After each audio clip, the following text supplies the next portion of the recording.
La parole est à vous.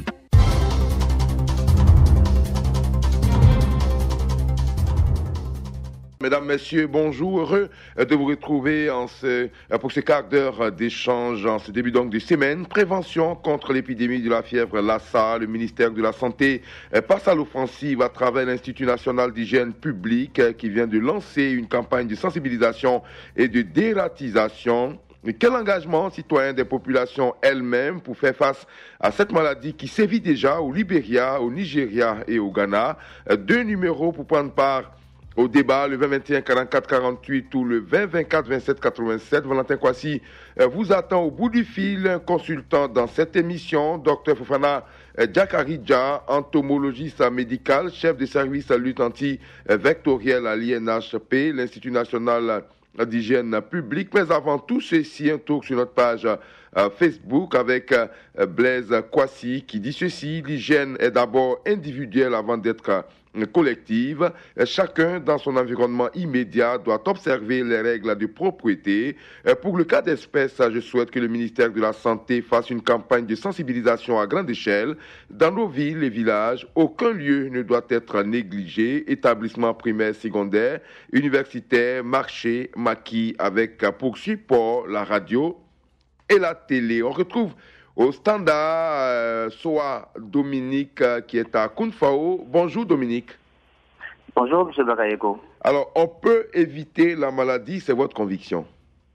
Oui, on peut effectivement éviter la maladie, la fièvre Lassa, à partir du moment où chaque population prend en compte sa propreté. Je veux dire que chacun dans son environnement immédiat doit adopter les règles élémentaires de propreté qui peut nous éviter de contaminer ou d'avoir cette fièvre. Voilà. Et je dis que Mme Anne Oudoto a bien fait. Elle a eu le nœud d'initier le grand ménage. Et on se rend compte que des populations ne se sont pas concernées. Or, il y va de notre survie. Bien sûr. Donc, l'opération Grand Ménage qui doit certainement connaître un engouement avec ses efforts de sensibilisation de l'INHP. Merci beaucoup à vous, soit Dominique. Merci beaucoup, excellente journée là-bas à Kounfao, à l'est de la Côte d'Ivoire, et de l'est nous rendons à l'ouest, à l'extrême ouest du pays, avec Mamadou Diomandé qui nous appelle du Sipilou. Bonjour Mamadou. Bonjour Bravo. Alors, on vous écoute sur le sujet. La maladie est donc dans la sous-région, heureusement pas encore en Côte d'Ivoire, mais on appelle donc à la sensibilisation, notamment à l'hygiène. Merci Bakayoko, merci Radio Côte d'Ivoire. Moi, je demande l'union des Ivoiriens autour de cette maladie. C'est que nous avons fait pendant... On va aller contre cette maladie, au lieu de voilà, autour de cette maladie. Oui, c'est vrai, c'est le mot. Contre cette maladie, c'est le mot. C'est le mot. Ok, allez-y. Chaque Ivoirien doit être la police de lui-même. Il faut être sain, propre. Il faut atteindre l'environnement. Parce que nous avons été forts pendant notre maladie de virus Ebola. Mais on a vu les conséquences ici en Côte d'Ivoire. Comment nous était paralysés. Donc, pour ne pas que ça puisse arriver encore, soyons forts, soyons unis contre cette maladie-là, pour que, enfin, nous évitons cette maladie. Okay. Vous avez bien commencé de mettre ce sujet à la radio pour que les Ivoiriens aient d'abord l'idée avant d'être forts. Donc, soyons forts pour cette maladie. Merci pour l'émission. Merci beaucoup à vous, Mamadou Diomandé, depuis Sipilou. On part maintenant à Sassandra, retrouvé à Sanguiné, je pense. Sanguiné, Grégoire Yaoukona est à Sanguiné, pas à Sassandra. Alors, Grégoire, bonjour.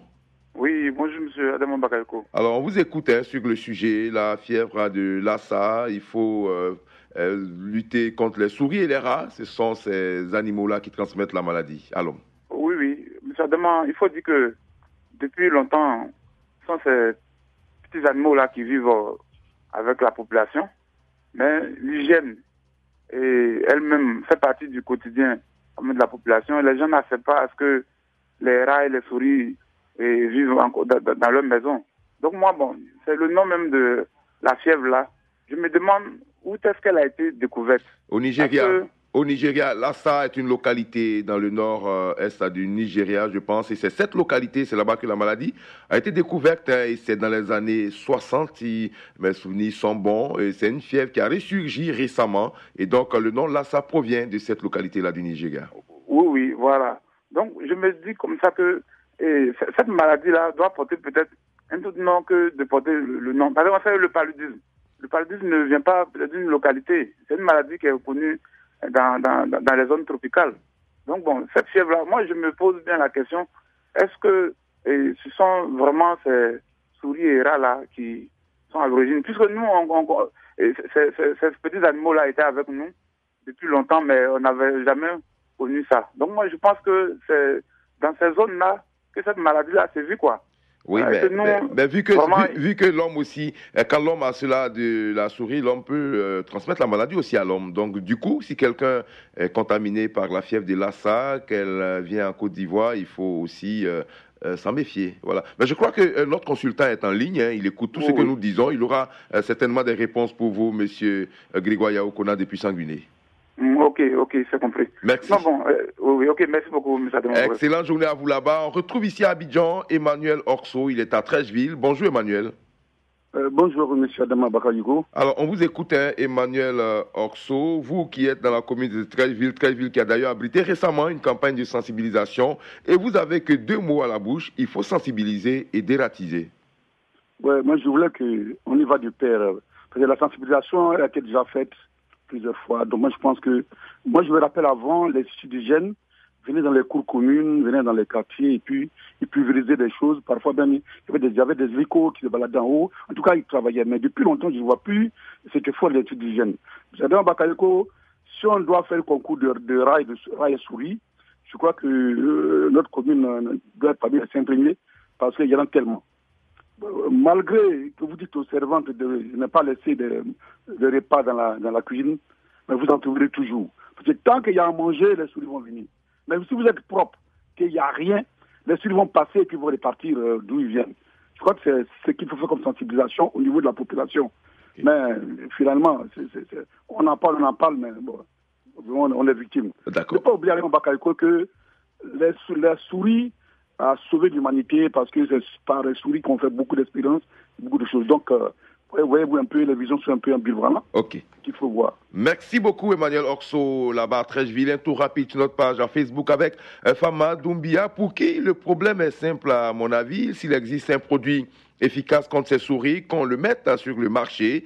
L'hygiène à domicile ne servira à rien. Par exemple, moi, j'entretiens bien mon domicile, mais si celui de mon voisin est un nid de rats, malgré mes efforts, ces bestioles sont toujours chez moi. Alors, s'il existe un produit efficace pour les éloigner de la maison, je pense que ce sera mieux. Abo Kwadio Kofi, cette initiative du ministère de la Santé est salutaire de ma part, car cette maladie est très dangereuse, donc il appartient à chacun d'être vigilant chez lui, dans son environnement. Bektentola, la population doit tout simplement respecter les conseils des services d'hygiène car, comme le dit le vieil adage, mieux vaut prévenir que guérir. Sylvanus Dagues, je pense que chacun doit assainir son cadre de vie. En plus, des associations de femmes et de jeunes doivent organiser des journées de la salubrité pour nettoyer les lieux public. On retourne au standard avec Yao Bernard qui nous appelle de Kossou. Bonjour Yao. Oui, bonjour monsieur. J'imagine qu'il y a beaucoup de souris et des rats aussi à Kossou. Exactement, il y a des souris et des rats.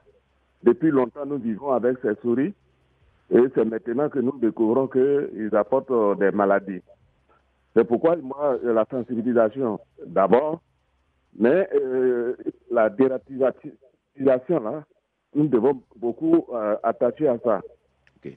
Parce que tout à l'heure, vous dites que le service d'hygiène est en train de dératiser. Je souhaite qu'on fasse une diffusion de tous les produits, parce que le service d'hygiène ne peut pas sillonner toute la Côte d'Ivoire. Bien sûr. Je souhaite qu'on diffuse la manière de dératiser et les produits qu'il faut pour dératiser.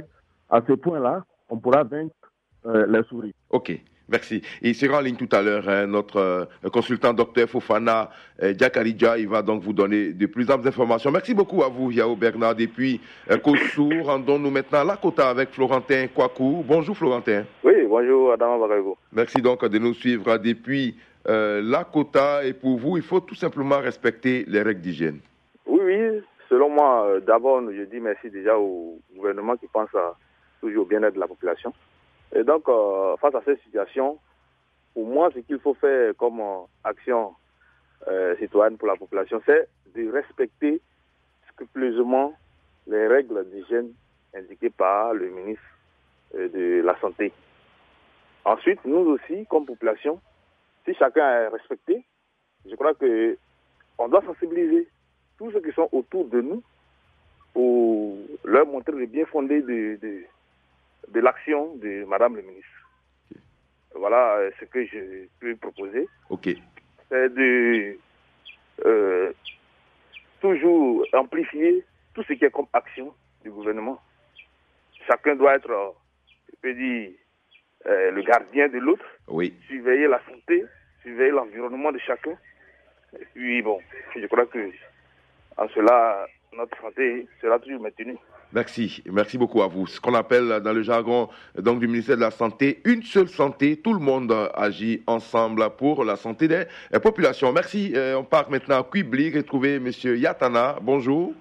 Oui, bonjour Bakayoko, bonjour toute la Côte d'Ivoire. On vous écoute, la Côte d'Ivoire vous écoute.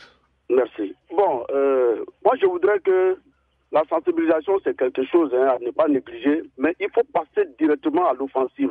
Ça a été l'État piratise en même temps, qu'on ne compte pas sur la population pour ça. Et puis qu'on fasse comme on fait pour la polio, avec des agents, même si on a vulgarisé les produits qui tuent les rats, en tout cas il faut qu'on commette des agents comme on le fait au temps de la polio, comme pour la polio là.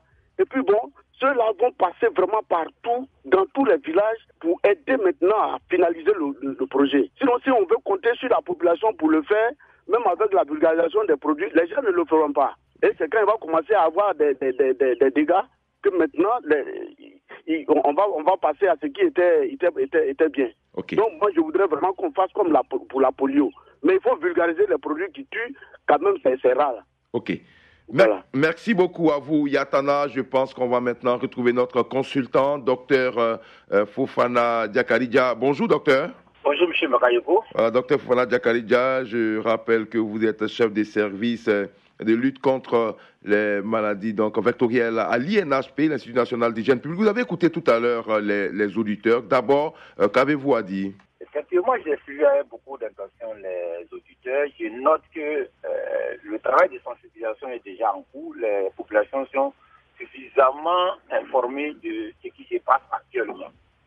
Et ce qui ressort des différentes interventions, c'est d'une part le problème d'hygiène qui ressort et d'autre part l'utilisation des produits pesticides. Et c'est sur cet aspect-là, en fait, que moi, je voulais m'attarder un peu. Allez-y. Pour nous, oui, l'utilisation des produits pesticides, les raticides, c'est quand même du ressort des professionnels en la matière. Et comme aujourd'hui, quand vous vous permettez de faire un certain nombre de traitements vous-même par rapport à une maladie donnée, on vous dira que vous êtes en train de faire de l'automédication, c'est ça. Donc, l'utilisation de ces produits pesticides-là n'est pas sans danger, n'est pas sans risque, en fait. Vous utilisez ces produits pesticides chez vous à la maison. Si ce n'est pas fait selon les règles de l'art, vous exposez nos petits-enfants, en fait. Et puis, la gestion des carcasses est...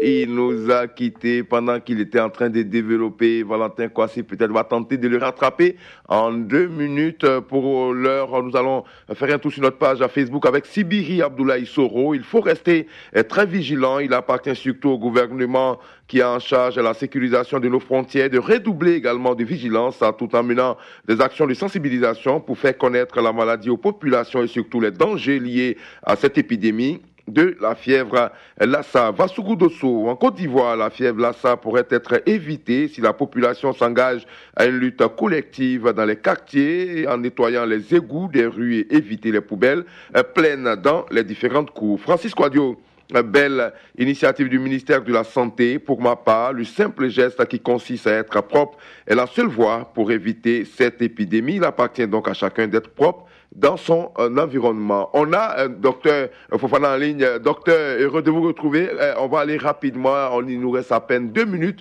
Oui, on vous écoute, docteur. Amener les populations à comprendre le risque qu'il y a à cohabiter avec ces rongeurs-là. Et comment est-ce que ces rongeurs arrivent à rester chez nous à la maison? Qu'est-ce que les rongeurs cherchent à la maison chez nous? Les rongeurs sont à la recherche souvent, sinon pour la plupart du temps, de la nourriture. Et si nous leur offrons la nourriture, si ces rongeurs ont la nourriture, ils vont à un moment donné chercher à s'abriter chez nous. Donc refuge, aliments, refuge, c'est ce que ces rongeurs cherchent dans nos domiciles. Et une fois les populations savent que c'est l'intérêt qu'a les rongeurs à la maison chez nous, il faut éviter que ces rongeurs-là aient accès à nos restes d'aliments, à nos réserves d'aliments et même à nos placards. Vous avez des souris aujourd'hui qui arrivent à nicher dans nos placards parce que tout simplement, nos placards ne sont pas étanches, ce n'est pas fermé.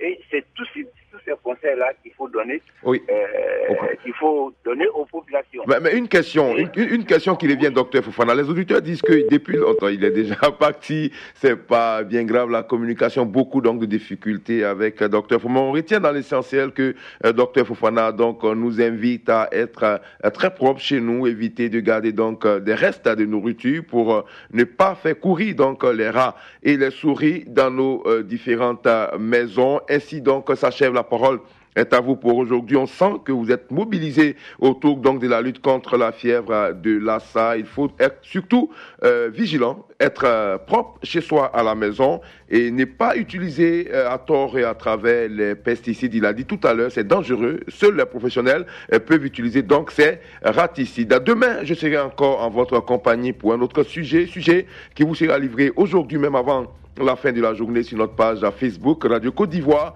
En un seul mot, excellente journée à vous.